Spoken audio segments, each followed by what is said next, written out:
what you've opened up is a big topic, the whole question of industrial farming of animals. And of course it's terrible to bury pigs alive rather than to kill them more quickly, more humanely. That's terrible. But the basic problem is that we should not be rearing these animals in these huge industrial complexes, because this is, firstly, this is cruel to the animals. Their whole life is one of suffering in those conditions.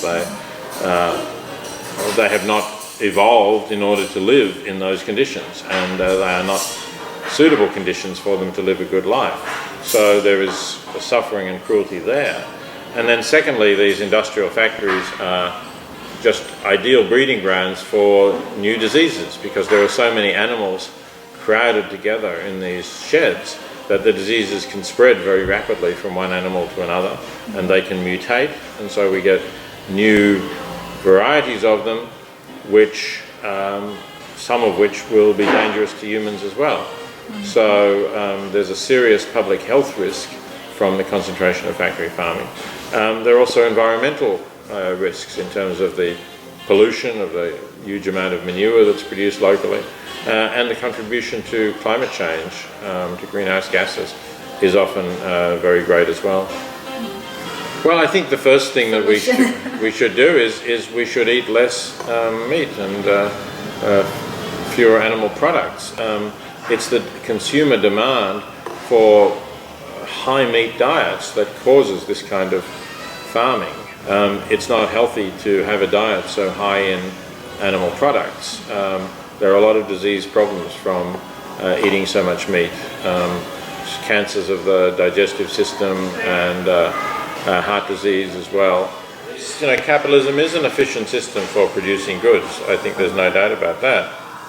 You know, it produces large quantities of goods cheaply because it harnesses incentives that people have to work hard, to be creative. So in that sense, I don't see a better system of production. The problem is that capitalism needs to be regulated, because otherwise it just continues to expand. It converts everything into short-term values, so that forests become simply valuable because of the timber they contain and the beauty of the forest, or the protection of the animals living in the forest. All of that becomes irrelevant to the capitalist system, which just turns everything into what price does it have? And that's not the right way to think about these things.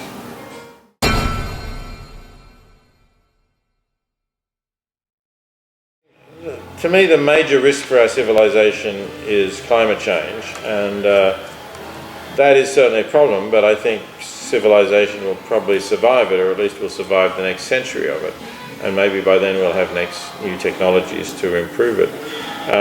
When I say survive it, I don't mean that there won't be very large loss of life. There might be tens or hundreds of millions of people who become refugees because of climate change. But even if hundreds of millions of people die, tragic as that is, it would not be the end of our civilization. There would be enough people and enough places where they could live to continue to maintain civilization. So my worry is not so much the loss of civilization as the unnecessary death and suffering that will come because of climate change.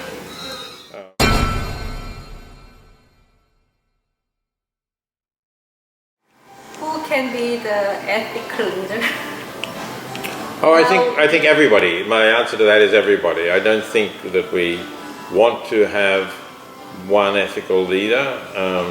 I think ethics is something we have to think for ourselves, and in different areas we may listen to different people.